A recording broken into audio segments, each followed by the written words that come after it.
If you open the same websites every day, there's no reason to search for them or reopen them over and over again. Google Chrome includes a feature called Pinned Tabs, which keeps your favorite websites neatly organized at the beginning of your tab bar while using very little space. In this video, I'll show you how to pin and unpin tabs in Google Chrome. Let's get started. First, open the website you'd like to keep easily accessible. Next, right-click the tab at the top of the browser. From the menu, select Pin. The tab will immediately shrink down to show only its website icon and move to the left side of your tab bar.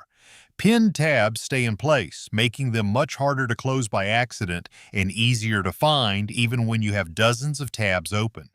They're perfect for websites you use throughout the day, such as email, calendars, music streaming services, messaging apps, project management tools, or your favorite productivity websites. If you decide you no longer want the tab pinned, simply right-click it again and choose Unpin. The tab will return to its normal size and can be moved around like any other tab. Keep in mind that pinned tabs are saved as part of your browsing session. If Chrome is set to continue where you left off, your pinned tabs will reopen automatically the next time you launch the browser. Using pinned tabs is one of the easiest ways to keep your workspace organized without filling your tab bar with large, duplicated tabs. Thanks for watching, and I'll see you in the next video.